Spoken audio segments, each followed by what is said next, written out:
Hey guys, welcome to another episode of True Crimes and Weird Times. I'm Ashley. And I'm Kim. And today I'm going to be talking about a couple of kids who were found who happened to be green. Like green? Like their skin was green? Like they're green. Oh. Ashley, what would you do if an officer was on the phone asking you to do something that you normally wouldn't do? Would you blindly obey or would you question authority? I would strip down. Most people think that they would question it, but ultimately, in the moment, people don't. I know. It's just human nature to obey perceived authority. So I'm going to tell you about a man who took full advantage of that. Ooh.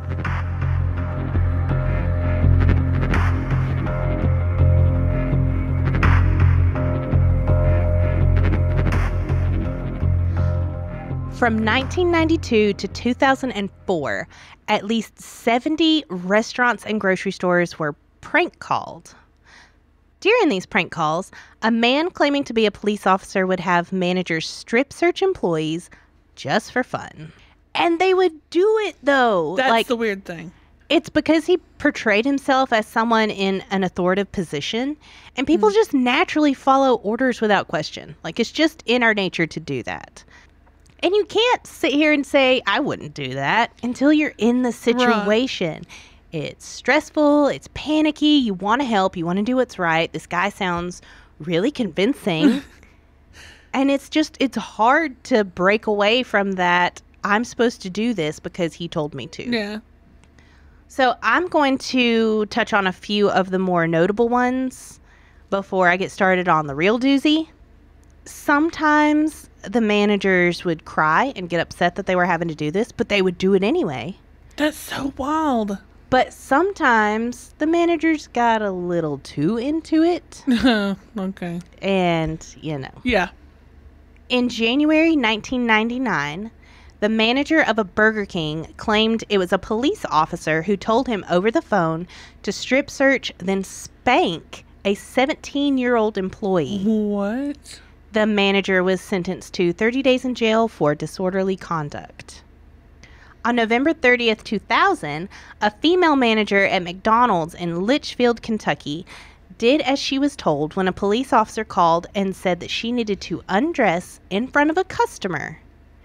The officer claimed that the customer was a suspected sex offender and that her role was to serve as bait, so that the undercover police officers nearby could storm in and arrest him the second he tried to fondle her. Hey guys, no cop is ever going to ask you to do that. Right. When they asked her why she didn't call the police, she said she thought she was talking to the police. That's wild. December 2001, a supervisor at a Burger King in Pendleton, Indiana, was told to strip search a 15-year-old girl. When her father arrived at the restaurant to pick her up, he had to jump the counter to put a stop to this manager's strip search. On May 29th, 2002, a girl had just started a job at McDonald's in Roosevelt, Iowa.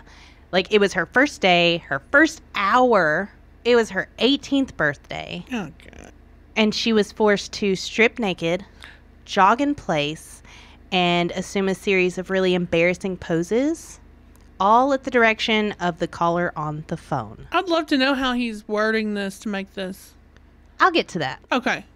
On January 26, 2003, an assistant manager at an Applebee's conducted a 90-minute strip search of a waitress because someone called and told him to. The person who called said he was a regional manager, even though this person called collect. Because, your bosses call you collect all the time at work. And despite the fact that the assistant manager had just read a company memo warning about hoax calls a month earlier, he told police he had forgotten about the memo. In February 2003, a call was made to a McDonald's in Hinesville, Georgia. The caller claimed to be a police officer who was currently with the director of operations for the restaurant. He instructed her to take the female employee into the women's bathroom and strip search her. What? Then The manager was instructed to bring in a male janitor who was then instructed to perform a cavity search on the 19-year-old girl. Oh my God. Yeah. And he did. Ha- I wish you could see my face right now. Mm-hmm. On June 3rd, 2003, in Juneau, Alaska, a caller to a Taco Bell said he was working with the company to investigate drug abuse and had the manager pick out a 14-year-old customer, then strip her and force her to do lewd acts. That's... 14. Okay. Not even an employee. I know. Who pulls a 14-year-old customer into their office and makes her take her clothes Yeah. off because someone on the phone told you to? And why would you ask them to do lewd acts if you're Yeah. investigating something? I don't. That's so gross. In May 2004, the caller convinced a 16-year-old girl who was managing at a Sonic to perform a strip search on the cook and then perform oral sex on him. That's not anything to do with the police. Right, yeah. What on earth? So these are just a few. Those are just a few. That's not even all of them. Oh my God. Like I said, the count is as high as 70, possibly more. A lot of the businesses didn't report it just out of embarrassment. Well, yeah, I guess. But a lot of them were sending out memos warning about the hoax calls. So they knew it was happening, but I guess memos is as far as it got as far as trying to stop it. And this happened across 32 different states. This was not all in one place. Yeah. This was all over. They targeted places that hire young, unsuspecting employees Yeah. who are more willing to do what they're told because they're still kids. Right.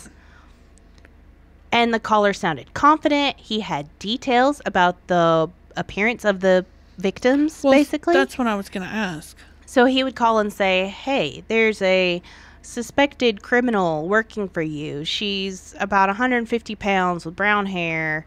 And he'd give a very vague description. Mm-hmm. The managers would immediately match it to one of their employees. Yeah. What he was doing was calling these restaurants in advance to get names and descriptions of the workers. So when he called back with their description, Yeah. he would already know who he was talking about, and that's how he would be able to pinpoint someone who was in the store. Yeah. I was wondering if, like, he was sitting outside or something. He was not, although police did think that's what he was doing at first. They first suspected it was someone at a payphone outside because it seemed like he was watching the whole thing, Yeah. like he knew what was happening in there. On April 9th, 2004, a call was made to a McDonald's in Mount Washington, Kentucky. The caller claimed to be Officer Scott. That's it, right? Just Officer Just Scott. Officer Scott. Okay. According to the Courier-Journal, managers of at least 17 McDonald's stores around the nation had been conned already by the time this happened. Wow. And the company was already defending itself in at least 4 different lawsuits stemming from such Yeah. hoaxes. But everyone who was involved in this one said they had never heard of this before. Assistant manager Donna Summers answered the call. The quote-unquote officer claimed to be talking with her regional manager, gave a vague description of a small white woman with blonde hair that was suspected of theft. Uh-huh. So he tells her that basically there's this girl working for you. She has stole someone's purse. I have people here, witnesses, and we need your help with this. Okay. The manager pulled back a worker named Louise Ogborn, who matched the caller's description. Donna was told that no officers could be spared to come out for such a minor matter, and that he would need her help with the investigation. So at this point, Donna thinks this is a cop on the phone. She thinks that he's talking to her regional manager, and she thinks that one of her employees is stolen. And so far, all she's doing is bringing her back to the office, Right. waiting for instructions. Seems pretty normal so far. Yeah. And I think that's how he got him. I mean, start with something simple. You're already doing what you're told. It's hard to stop it in the middle of That that, makes sense. I guess. Yeah. So Donna gets her assistant manager into the office as a witness. It's another female. As she strip searched 18-year-old Louise Ogborn. Louise covered herself with an apron as Donna gathered all of her clothes and took them to her car for the police to collect later. That poor thing. Now, Louise had just taken this job recently, making $6.35 an hour. That is not enough money to be strip searched in an office. And to help out her mother who had just lost her job. Oh. She was told that they could search her there at work, or they could take her to jail and do it then. She said she was crying and begging them to stop. Yeah. Please just take me to jail. I didn't do anything wrong. Yeah. But nobody listened. Not one person did anything. That's okay. It was just after 5 p.m. when the strip search began. But this was just the beginning of this for Louise. No. Donna didn't tell her assistant manager what was going on exactly because the caller had told her not to. Mm-hmm. The assistant manager did hug Louise and tried to console her, but then she went back to work. Like, sorry she just took all your clothes off. It'll be okay. You gotta go back to work. Yeah. Finish those fries, please. At one point, a 27-year-old cook was called in to watch Louise because Donna had to go back to work. The police told her that she needed a man in there to watch over the thief. While she's naked. While she's naked. Mm-hmm. So Donna called this cook in to watch her and gave this man the phone. This guy refused to do as he was told, though. He was told Good. to make her take her apron off and describe her to the police officer, quote-unquote police officer. Yeah. And this guy's like, no, I'm not doing that. That's not okay. I'm not going to do that. Gives the phone back to Donna and goes back to work. Good for him. But neither him or the assistant manager did anything else. They didn't call the police. They didn't call their managers over her. Like, they didn't tell anybody. Yeah. They didn't try to stop it. They were just like, this poor girl is naked in the back room and some guy on the phone is telling us to do weird stuff. Yeah. I'm going to stay out of that. At this point, this poor girl has been naked for an hour with just an apron on, no car keys, no phone, no way to leave. Yeah. Well, where's So she going to go naked? Right. She can't call anybody. There's nothing she can do. So at this point, Donna needs all her workers out there doing their jobs because it's 6 p.m. It's the dinner rush. Yeah. She's got to have all her workers. So the caller says, well, are you married? And she says, no, I'm not married. I'm engaged, though. So he says, well, why don't you have your fiance come up to the store to help watch her until we can get an officer over For there. crying out loud. When her fiance, Walter West Nix Jr., got to the store, Donna gave him the phone and left him alone in an office with naked Louise. Now, this man was 42 years old. Mm-hmm. He was the father of 2. He went to church. He coached baseball. Like, by all accounts, this was a good guy. He'd never even gotten a speeding ticket. Oh, wow. Okay. But people will do unbelievable things under the guise of authority. I'm starting to find that out. Walter did exactly what he was told to do for the next 2 hours. Oh, no. He made her remove her apron, hold her hands over her head, and described her to the caller. He made her dance. He made her do jumping jacks. Oh, my God. He made her bend over. He made her stand on various furniture What? to see if anything fell out. Oh, my God. Louise was made to sit in Walter's lap and kiss him so that he could see if he smelled anything on her breath. Oh, come on. Anytime Louise refused to do as she was told, Walter was instructed to spank her until she agreed to do what she was supposed to do. What? And he did it. Okay. Because he was told to, right? Yep. Mm-hmm. Louise was also forced to perform oral sex on Walter. During this time, anytime Donna would come back to the office, Walter would have Louise cover up with an apron What? because the officer told him to. Uh-huh. Because the officer told him to. The I'm officer starting told to him to. wonder. Wonder what, if it's really a police officer? Well, if it's all just the officer. So ultimately, this guy for 2 hours makes this poor girl do jumping jacks and dance and kiss him and perform oral sex on him and spanks her. And for 2 hours, this poor girl is going through this. Nothing she can do about it. And no one has the thought, this is strange. Yeah, even the cook and the assistant manager aren't like, hey, it's been 3 hours. I wonder what she's doing back there. No, Why haven't the police showed up yet? Right. No one stops to say that. When the caller finally lets Walter leave, he's like, okay, I've had enough of this. I'm out of here. Mm-hmm. He gives the phone back to Donna. Walter goes home and calls a friend, and he says, quote, I have done something terribly bad. Oh, you think? Yeah. I can't even imagine. Like, in the moment, I assume I want to give him the benefit of the doubt. I That he know. thought he was doing what he was supposed to do. But, like, at what point do you think a police officer probably wouldn't instruct me to put my penis in this girl's mouth? Exactly. I can understand the thought process if he's saying, oh, make her do jumping jacks to see if anything comes out. Like I get the thought process. It seems in the moment less invasive. You don't have to, Yeah. search anything. Yeah.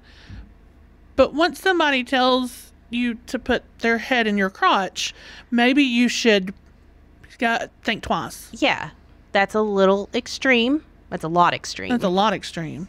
But, he's gone. Donna's back on the phone with the caller. And the caller says, you got to find another man to replace your fiance because she can't be left alone by herself. 3 hours of this so far. And the manager's just like, okay, sure. Yeah, I'll go find somebody else. So she gets Thomas Sims. He is their 58-year-old maintenance man who just kind of does odd jobs around the store. Okay. And he had just stopped by for some dessert. Mm-hmm. He just wanted some ice cream or an apple pie or something. Yeah. So she goes out and gets Thomas and says, hey, we've got this girl back here. It's Louise. We think she's been stealing. I'm on the phone with the cops. I need you to come in and watch her. So she gives him the phone. He goes in. The caller instructs him to have her take the apron off and stuff. And Thomas is like, no. Good. This is not okay. I'm not doing any of this. So he goes back out to Donna and he says, this is not okay what's happening in here. Yeah. Finally, this makes Donna go, wait a minute. I should probably check on this. Oh, yeah, now? So she calls her regional manager, who the police officer was supposedly talking She to. had access to that the whole time? She absolutely did. Oh, my God. She calls her manager, and the manager says, I haven't talked to anybody today. Jeez. At all. Donna immediately realizes she has been tricked. And Yeah. she just starts crying and just begging Louise to forgive her. And, they called the cops and everything, but this is the crazy part, though. All of this was caught on surveillance camera. Oh, my God. They're in a McDonald's. There's Yeah. cameras everywhere. Yeah. So Donna watches the video herself that evening, Uh-huh. sees what her fiance did, and immediately just calls off the engagement and Well- supposedly never speaks to him again. She was also fired from McDonald's and sentenced to 1 year of probation for false imprisonment. Good. When she was asked why she went along with it, she said that this guy just had an answer for everything. He told her he was investigating from Louise's house. He was searching her house there. That's why he couldn't make it to the store. He didn't have enough officers, and he had to do this and he had to do that. Like, he just had this very calm, authoritative voice. Mm-hmm. Any questions that she had, he just easily gave her an answer on why they were doing it this way. Yeah. And this man was just very, very good at what he was doing. He Manipulation. would have to be. Mm-hmm. Even to the point where the police station was less than a mile away from the McDonald's. What? And she never thought to question why it took them over 3 hours to get to the store. Yeah. Walter Nix pled guilty to sexual abuse and unlawful imprisonment and was sentenced to 5 years in prison. Wow. Yeah. Okay. Now for the caller. The police put the puzzle pieces together pretty quickly, and they realized that this guy has been doing this over and over and over for 12 years. Oh, my God. That's why he was so good at it. Yeah. That's how he got these people to do what he Yep. wanted. He just done trial and error. This is how I can push him a little further this time. How can I push him a little further next time? He had even studied psychology to some extent to understand what makes people do what they're told, how to best go about getting them to do things. Yeah. I can see that. They traced this call to a prepaid AT&T phone card that had been purchased at a Walmart in Panama City, Florida. Huh. From there, they checked the surveillance footage and eventually identified David R. Stewart, a 38-year-old married man with 5 children who worked as a corrections officer. That explains. Okay. When they searched his home, they found things like police magazines, application to police departments, uniforms, guns. Basically, this guy just really wanted to be a police officer. Well, that, and he knew jargon. He knew how things worked. Yep. That makes sense. Now, eventually, David is sent to Kentucky to stand trial. But he was acquitted due to lack of direct evidence. Oh, come on. He used a burner phone. He used a prepaid card. They had a blurry surveillance video showing him buying a card about an hour before the call took place. And that's the only real evidence they had. He didn't have anything. I mean, he was in a different state. Yeah. They couldn't prove he made that phone call. They could only prove he bought a card around the same time that it happened. Jeez. David's lawyers, their defense was, our client is too stupid to have done something like this. There's no way he's smart enough to come up with this plan. That was their defense. But, I mean, I guess it worked. It worked. And David still claims to this day that he was innocent. You're right. But that's it. That's all that ever happened to him. It is 2020, and this man is just walking around living his life. Well, does it still happen? I gotta feel like after this, people really started cracking down. This was a big deal. Companies started really training their employees and giving them more information and trying to make sure they were aware that this is a thing that could happen. So I think it stopped after this. At least if it didn't, it wasn't reported on much. And as for Louise, she actually sued McDonald's for $200 million. Good for her. Because she said the company failed to protect her from this entire ordeal. The higher-ups in the company were fully aware that these scams were happening. They were in 4 different lawsuits over them. And they still had not done anything to properly train their managers to know what to do if this happens. So, yeah, that's on them. Yep. And, of course, McDonald's fights back pretty hard. Well, yeah. But eventually, in 2010, they settled with her for $1.1 million. Which, I mean, that's not even close to enough, in my opinion. Yeah. But it's something, I guess. I guess. Well, and you got to think, McDonald's, they have enough money to spend just dragging this out anyway. So. Oh, yeah. And I read one source that mentioned that they had been accused of hiding evidence and not cooperating during the lawsuit, and it was just a big ordeal. Yeah, after seeing some documentaries about McDonald's, that doesn't surprise me. Oh, yeah, for sure. They're pretty shady. Don't sue us, McDonald's. Ba-da-ba-ba-ba. But 70 restaurants. So that's insane. What do you think now, Ashley? Do you think if someone called you on the phone claiming to be a police officer, what would you do? Look, you caught me off guard the first time, but I mean, like I said, I understand once you're in the moment doing things like calling her in the back, but once it gets to a strip search, surely you would have enough sense to go, that doesn't sound right. You would think so, but there was a study that I read about when I was researching this case to where they had people come in and there was a person in a white lab coat, and they would say, the person on the other side of this window, every time they make a mistake, I want you to electrocute them. Every time you electrocute them, we're going to up the voltage a little bit. Yeah. Now, the person on the other side of the window was an actor. They were not getting electrocuted. Right. But as far as the person pulling the lever knew, they were possibly going to kill this person. And they just kept pulling that lever over and over and over just because this person in a white lab coat told them to. Yeah. So people think that they will say no and that they'll do what's right and they won't do crazy stuff. But, I mean, can you really know if you're not in the moment? Right, and there's several studies. Think about the one where the prisoners were, well, the guys were split up into prisoners and cops. Yeah. There's an authoritative figure there now.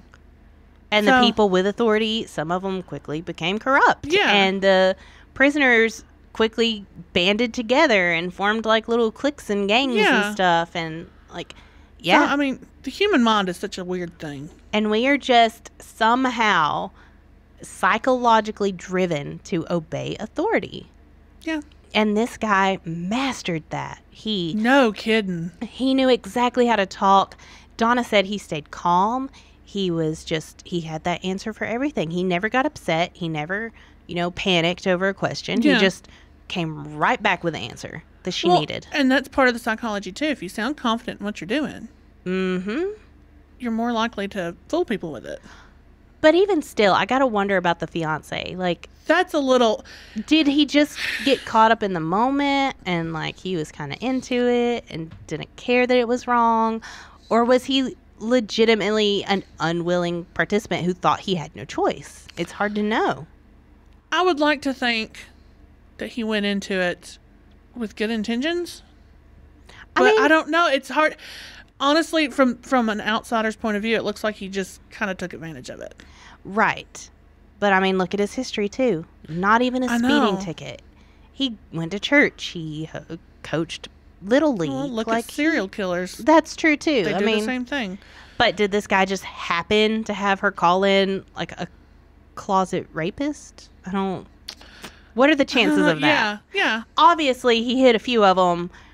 Because the one I hit on earlier about the dad having to jump the counter. Yeah. I read another one that said that as a manager was strip searching this girl, a couple of other customers or workers or someone had to actually call the real police so they're just doing this to stop. They're just doing this out in the open. Some of them were, yeah. Oh my God. It is insane. That's really weird. What this guy got people to do. Yeah. But like I said, most people would say, I wouldn't do that. I would never do that. But I bet every single one of the people he scammed would have said the same thing. You never say that until, hopefully you never have to be in that situation. But the worst part is that this guy just got away with it. Yeah. He just ruined all these lives and suffered absolutely no consequences for it. And not even just the people who were, say, strip searched. Think about it. That woman, she was happily engaged. Now she's not. Yeah, he ruined her life too. Yeah. Everybody who was involved, their lives are ruined. Yeah, and the guy that was with her, he went to prison. Yep, for 5 years. You lost 5 years of your life over someone manipulating you for 2 hours. And not only that, think about their records. This case blows my mind. Yeah, that's so wild. Mm-hmm. And they made a movie about it that actually is pretty accurate. It was called Compliance. Oh, that's right. Yeah. Mm-hmm. You can watch that if you want to. I think Law and Order did an episode. Law and Order SVU did an episode based off this story with Robin Williams as the caller. That's cool. Yeah. So it actually has been portrayed in the media several different times. You can go watch them if you want to, but it's mind-blowing. Yeah. And guys, the police is never going to ask you to strip search anyone. They're definitely never going to ask you to let them perform oral sex on you.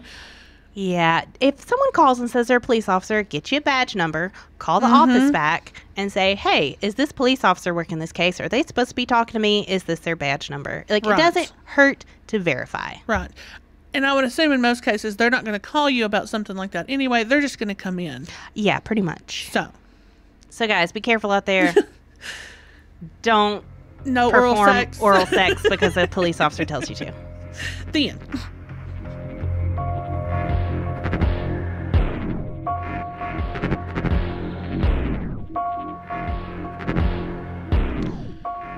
So let's talk about these Hulk kids. Yeah, I'm ready to hear about some green children. Now, to start with, we need to know where this comes from. There are several different stories that are stitched together, but they mainly come from about 2 different stories. One is from a man named Ralph of Coggeshall. I think it's Rolf. Ralph of Coggeshall, then. I don't know. I'm just assuming. My southern accent says Ralph. It's probably Ralph. Ralph of Coggeshall. Who was actually an abbot from Coggeshall. And he was the one who spoke to the man who took in the children. His name was Richard Duquesne. Okay. He wrote about them in 1189 in his book, the Chronicon Canham. Right. Yeah. The other story comes from a man named William of Newburgh, who was actually a monk and a historian and had zero connection to these kids, to anybody. This was written way after all of this was over. But he wrote about them in his book called Historia Rerum Anglicarum. So don't get those confused. Yeah, those are very different books, people. So anyway, about these kids. Sometime around in the 12th century. Long, long time ago. A long, long time ago. In fairy tale terms. Medieval times. Medieval times. These two children, a boy and a girl, a brother and a sister, mysteriously appeared in the town of Woolpit, which is in Suffolk. Reapers, which harvesters, the people out there working the land. Okay, I was about to ask. Yeah. I was on like Firefly, Reapers. Reapers. And like No.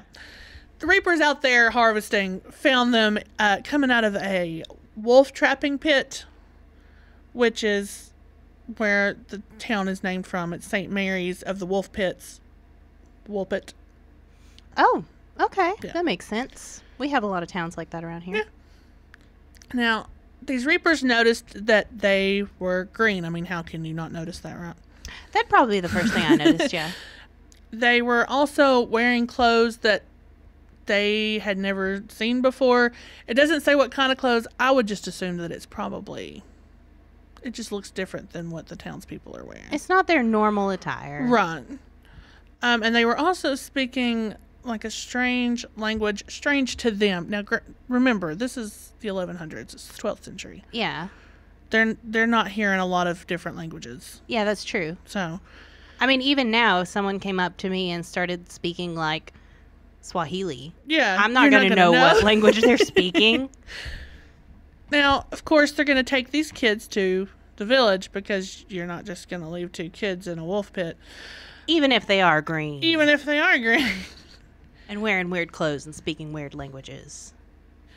When they were taken to the village, eventually a man, Sir Richard Decane, took them in, was trying to, just figure out where they came from, or how to take care of them, or why they're green, I figured the green is going to be the biggest issue here. Yeah, I'd definitely be like, so, You're green? Why are you green? Now, these children, again, strange clothes, strange language, nobody can communicate with them. They wouldn't really eat anything that was given to them. I would assume they're hungry, so it wouldn't just be like, ew, broccoli, you know what I mean? Yeah. So, but finally they figured out that they would eat harvested broad beans. Which is... A bean? Oh, I don't know. I don't know beans in particular. I'm not a bean expert. Yeah, well. Just some beans. They ate beans. Make some beans.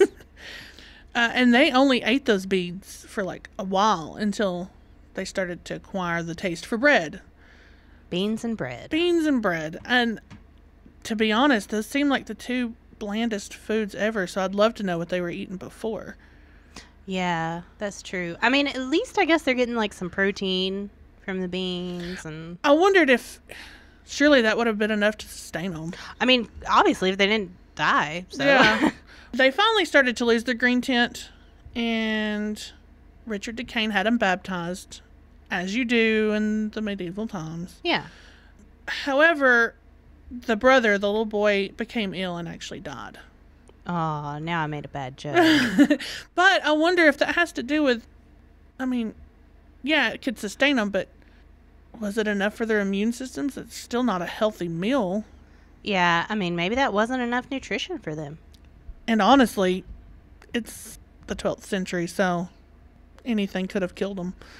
Yeah, it could have been a cut or a cold or literally anything. So that left the little girl, and I assume she lived with him the rest of her life.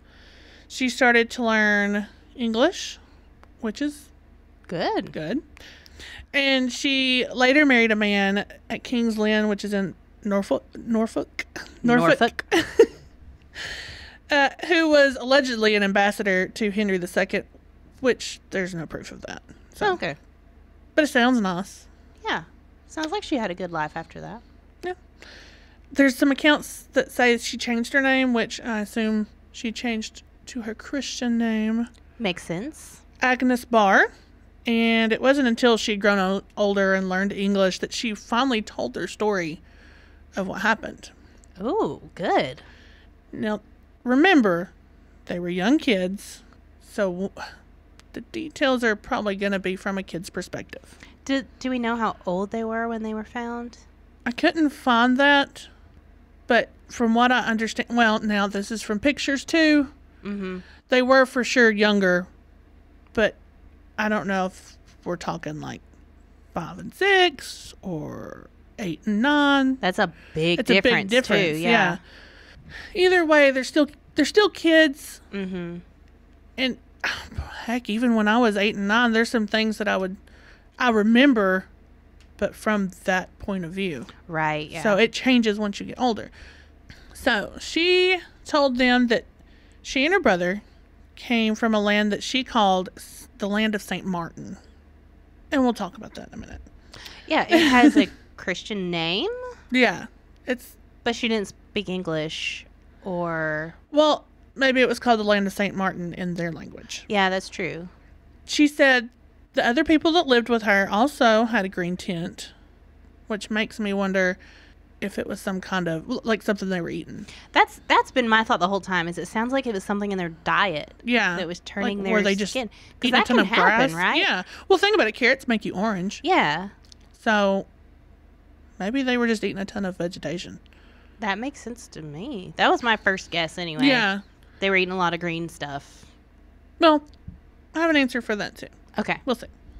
She said that where they lived, there wasn't any sun, and they lived in, quote, perpetual twilight. That makes me think of mountains. Like when you're up in the mountains, like kind of down in the valley, and the sun never really hits you. That And it could what is it called? False dawn or false dusk? Yeah. False dusk. Okay. I can see that too. I have an answer for that too. Okay. She also described another, quote, luminous land that she could see across the river from where they lived. So, was this possibly where they ended up? In Woolpit? It seems like if they were that close, how did no one discover it already, though? Maybe maybe the river was too, maybe they just couldn't cross the river. It could be. I don't know. I need to do some geography. Nah. Nah. She said that she and her brother were actually tending to her father's sheep, and they found a nearby cave, and they went, oh, they're kids. Ooh, cave. So they walked around, and from what I understand, or from what I read, it just sounds like maybe they were kind of exploring and got lost. Right. So they kept walking around until they found some light at the end of the tunnel, sunlight, and then they end up in that wolf pit. So it just Okay. ends out at the wolf pit. So why were these kids green? Again, I just picture them eating a ton of vegetation. Yeah. What's there to eat in the 12th century? Yeah. But there's a theory that's... Well, I mean, they clearly had animals if they were tending to Well, sheep. I know. I like it when you poke holes in my story. Sorry. I'm just kidding. Maybe they didn't think to eat the sheep. The sheep were for clothes. Yeah.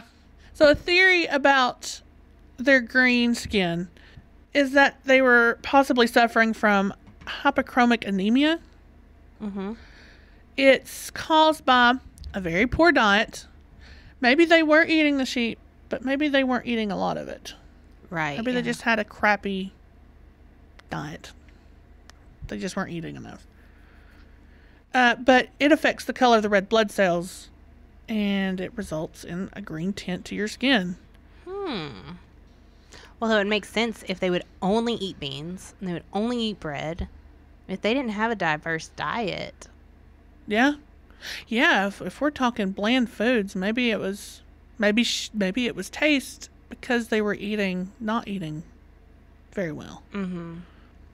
Because, I mean, and think about it, that supports that theory because once she started acquiring taste, she lost the green tint to her skin. When she started eating more. Mm-hmm. I mean, think about it. If you were suddenly dropped into another country, say, and they start bringing you all this weird food, are you going to eat that? Or are you going to eat, like, What you know. the stuff they bring out, like a hamburger? Yeah. You're going to take the hamburger because that's what you eat. Yeah. No, that makes sense. Unless you're adventurous like me, I'll eat anything. Well, as long as we're not going Indiana Jones style with the monkey brain. Yeah, I take that back. Retract that last statement. So that explains their skin, at least. But it doesn't quite explain where they've come from, who they are. Mm-hmm. According to a book called Fortean Studies 4. Very... 4th edition? Or like the 4th in the a series? fourth book. Like, Oh. actually, I was Googling it, and there's at least 7. I saw Wow. a 7. But in this book, the author has a theory that they were possibly Flemish refugees, which come from Belgium, in that they could have fled to a place called Fornham St. Martin, which was actually separated from Woolpit by the River Lark, Huh. which would explain, the river St. Martin, land of St. Martin. Yeah, that makes a So, lot of sense. yeah. And apparently a lot of Flemish arrived in the 12th century and then persecuted by Henry II. So they're going to be fleeing. Seriously hiding. They're leaving. So the theory is maybe they fled into the woods, which would be rather dark if it's thick woods. Yeah, I mean, the forest light doesn't come through, really. Yeah, which would be a perpetual twilight. And it's possible they could have entered into one of the nearby caves. I'm sure there's cave systems all through the forest. Oh, for sure. And then just found themselves in Woolpit. And, of course, the children arrive. They're out-of-place clothes. They're speaking Flemish. And these people don't know what's going on. So, and I have a feeling they probably don't know that these people are being persecuted by Henry II and fleeing. Right, So- and these kids aren't going to remember the fleeing part. They're kids. They're kids. They've probably grown up in the forest. This is all they've known. Mm-hmm. So, but I would be remiss if I didn't throw out a crazy, wild theory as well.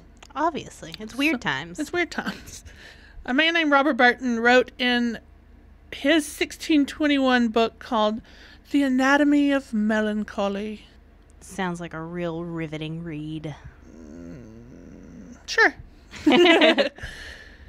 That the children fell from heaven. I don't know where that came from. Because angels are green, obviously. Clearly. But this leads people to believe that they're extraterrestrial. They're green and they fell from heaven, so they're aliens. Mm-hmm.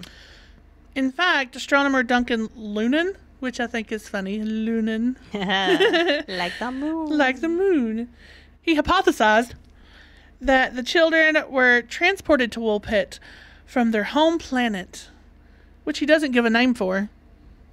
Any planet, really. Any planet, St. Martin planet, and that their home planet may be trapped in a synchronous orbit around the sun, presenting the conditions for life only in a narrow twilight zone between a fiercely hot surface and a frozen dark sod.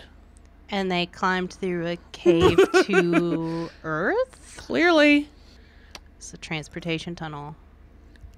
But I personally am going the Occam's razor route and taking the simplest explanation out of this, and that they're Flemish refugees in a forest.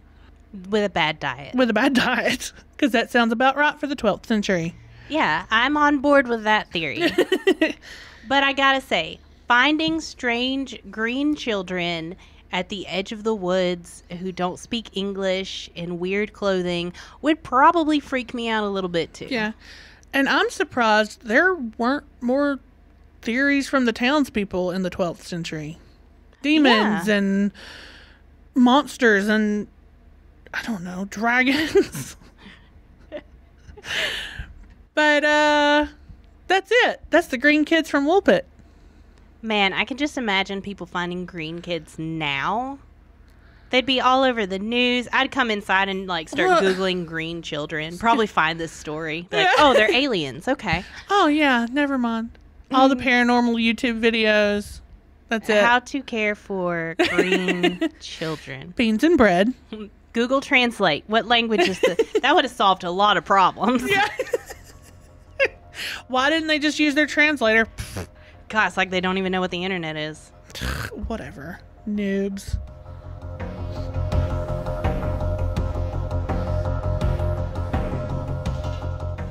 Thanks for listening.